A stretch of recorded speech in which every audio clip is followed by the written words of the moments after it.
What's up, guys? Welcome back to Cool Fred's Garage. So I'm continuing on the 78 Malibu Classic. So what I'm doing now is preparing to get the engine out.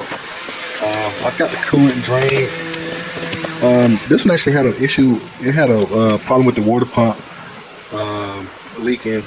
Actually, the water pump, I didn't really hear the belt squeak that much, but the water pump has a little bit of like basically the bearings are gone in the water pump.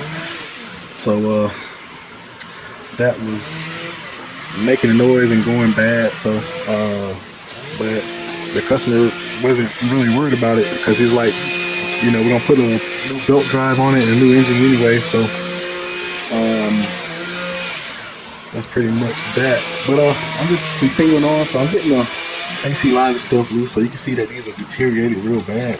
It still has a little bit of refrigerant in there, but I'm in the process of getting these off.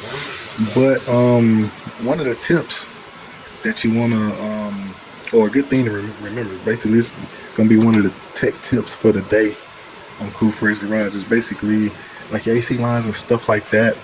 You want to make sure you keep those, because the reason for that is just the experience from my car, because I happen to keep mine too, but they kind of came in handy because if you ever like relocate your AC compressor, whatever shop is doing your AC work, they may need to use or match up the fittings based off of your old lines to make the new lines work. So basically I'm just gonna all the old AC lines and stuff like this one, this is one of the high pressure lines right here, so I'm just gonna kind of like put this behind the car in the trunk so I can keep up with it.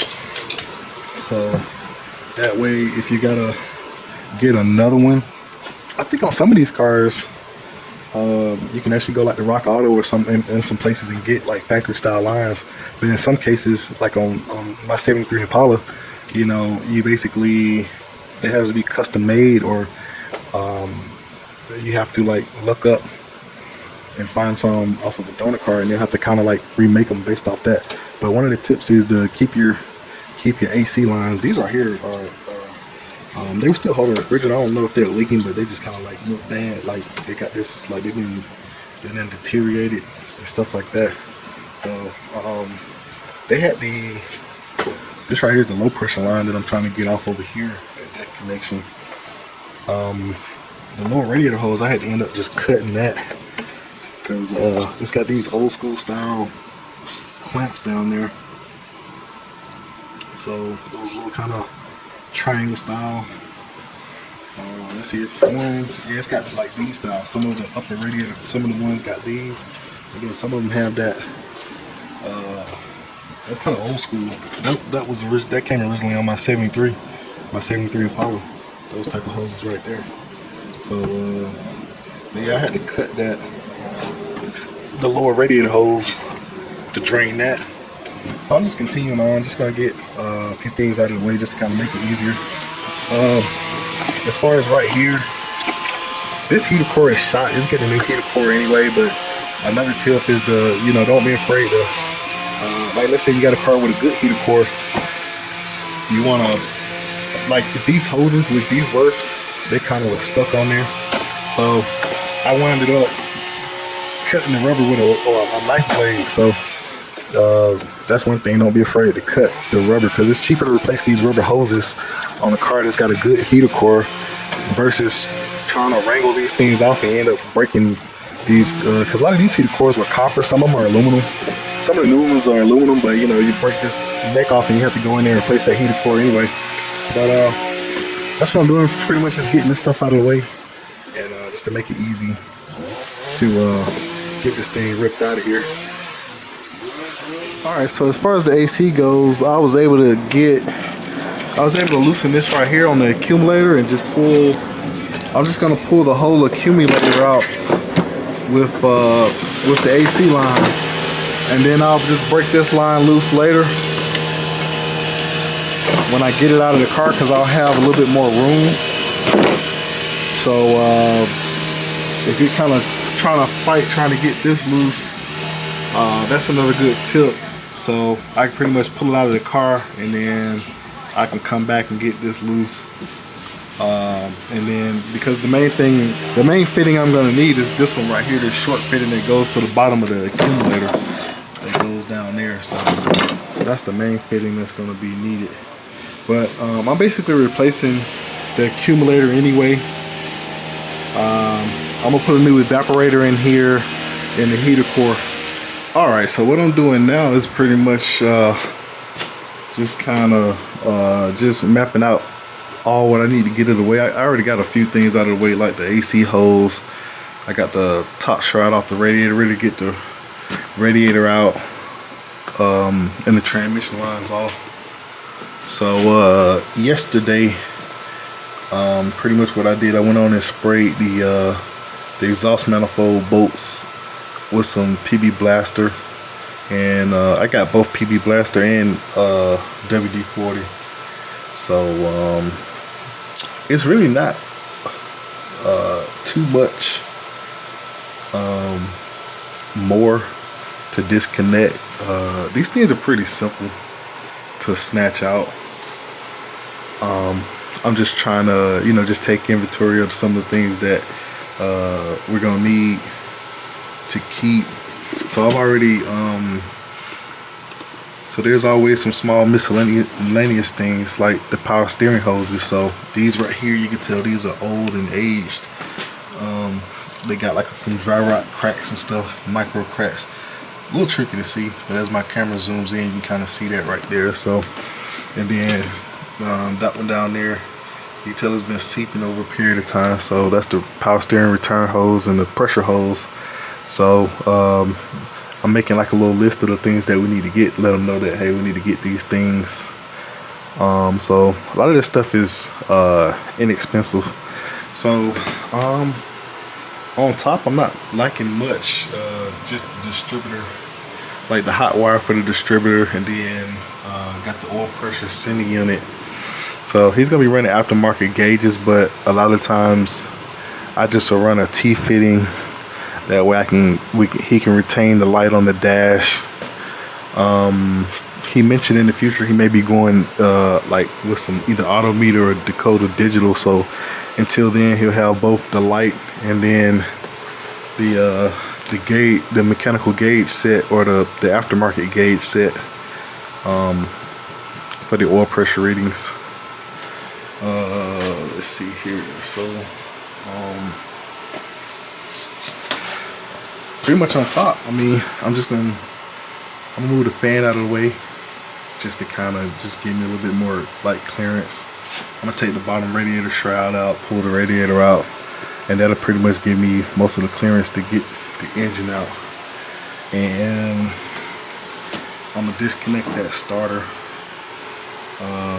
I'll probably just go ahead and maybe take that starter on off. I don't know. I may leave it, it depends. But those starters are pretty heavy. All right, so under the car, up under here is pretty much simple. You know what I'm saying? Got a transmission linkage, speedometer cable. It's pretty simple stuff. But one thing that I did notice, and I let the customer know, because we're gonna be putting in a TH350 transmission, but this one right here, this is the 200C. So this is that I think it's the 200C, the metric transmission, but this is pretty much the one that can, I think it can fit GM, pretty much all GM, like Oldsmobile, Buick, and Pontiac. So it's got that funky looking,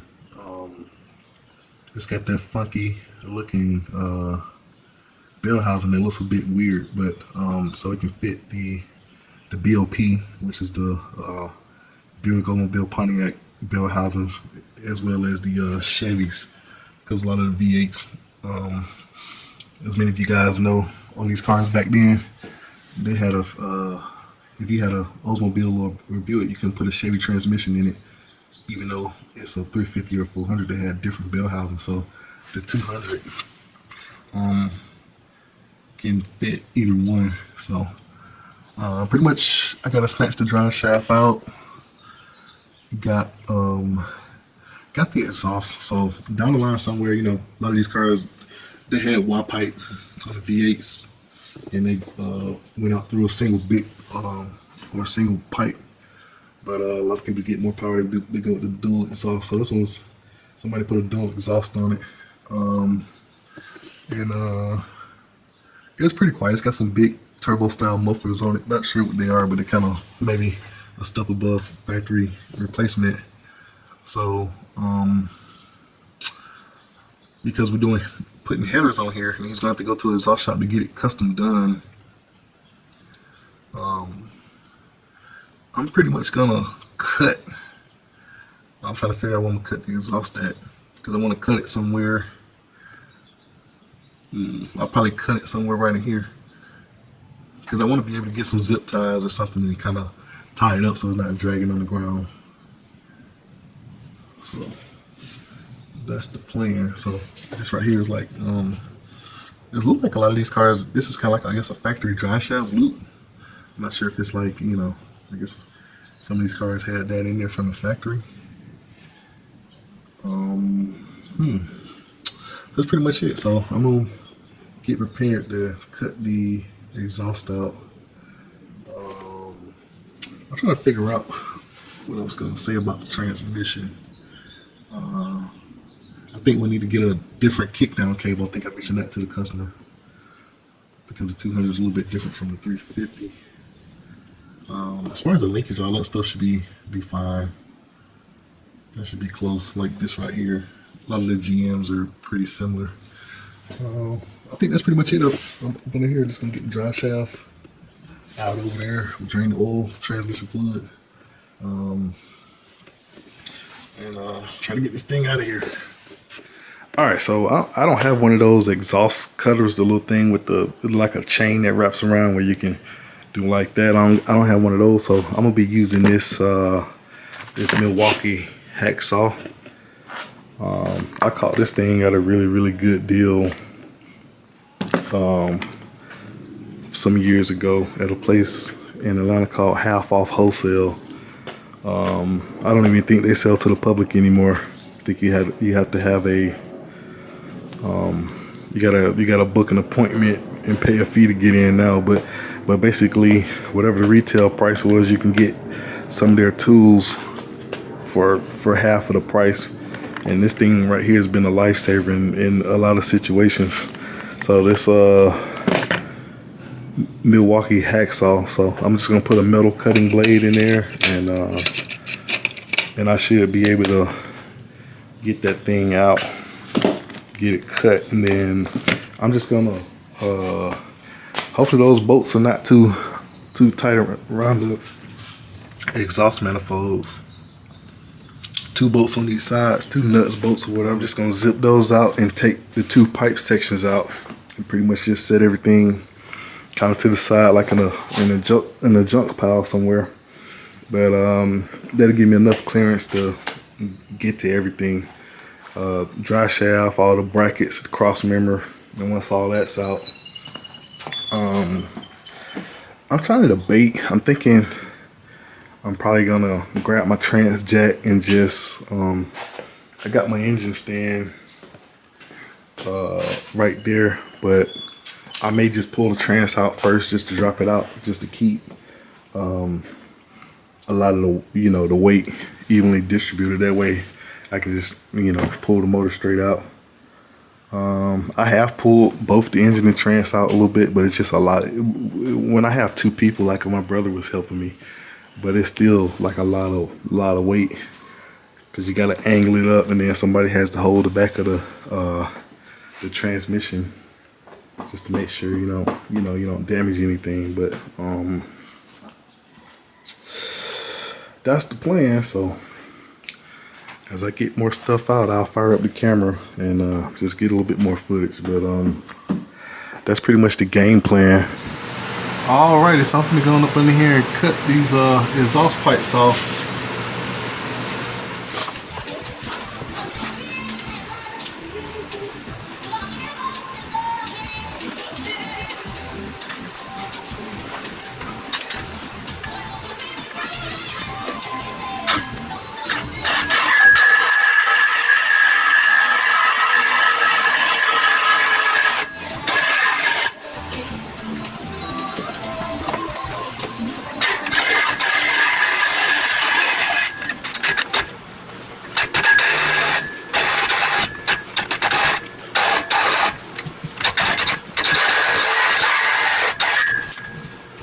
I want to say that thing sawed almost through like it was butter.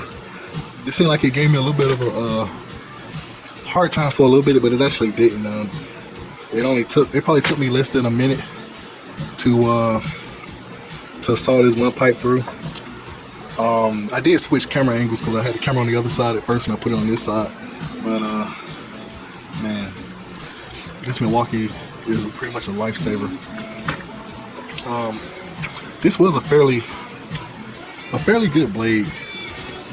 So a good healthy blade. I want to say that one might have been used. I've used it before, but a good healthy blade also helps out too. So make sure your blade's not missing any tooth or anything. But it'll take me no time to cut that thing out. Go ahead and get that second pipe out of the way now.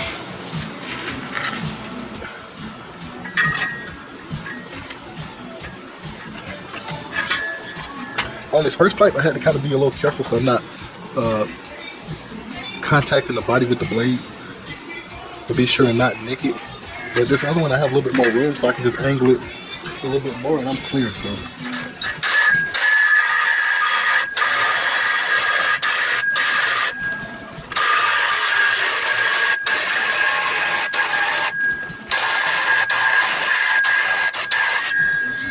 All right, there we go, folks.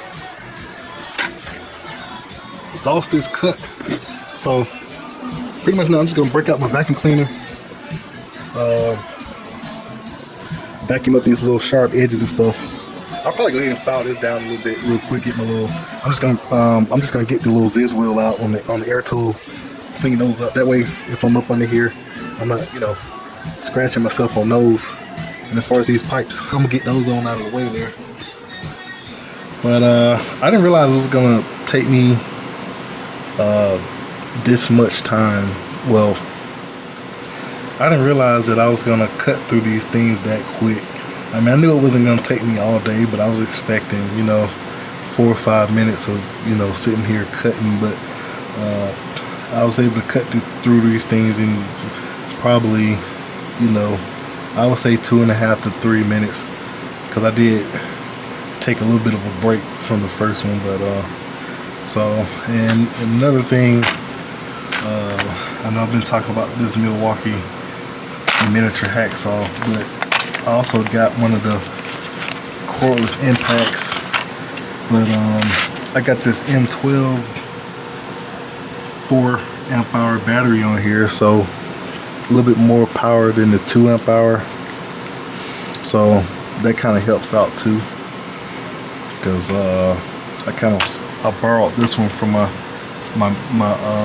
mini impact gun, the 3/8, so that probably helps me have a little bit more juice and power on that too. But it didn't take too long. So that was basically my train of thought. Basically, I just wanted to mention this cordless tool is worth the money over time versus having to plug up a full-size saw with a cord and all that. So you're in and out. This is nice and compact. You can angle it how you want to. I do have it's a Makita. I got a Makita full-size saw, but that thing is a lot more heavier. I gotta get an extension cord over here and all that stuff. So that right there kind of cuts down a little bit, and it's not the first time I've used that to cut and exhaust. So it's pretty handy. All right, so with some help with some WD-40 and breaking those nuts loose, those exhaust manifold nuts loose with this breaker bar. So kind of broke them loose, and then I zipped them out the rest of the way with the impact. Of course, on the other side, I broke one of them, but after I broke it, basically the pipe was free to just come on out. So that's the pipe right there. So it kind of don't matter that I broke a bolt or a stud, because we're going with all new stuff, going with headers on the motor that's going in here. So I just kind of sprayed some of the area here You probably hear the little zapping noise. That's my bug zapper going off. So it must be a big old fly or something in there, because it hit me like 2 or 3 times. So, but so we got a lot of space over here too as well to start accessing some of the trans bolts. You can see it's real messy and dirty up under here. So the transmission's been seeping for a little bit. Just a little dirt and grime. It wasn't any heavy leaks, but you know, just a little leakage from over time. So, but I guess I'm gonna snatch this drive shaft on out of here next.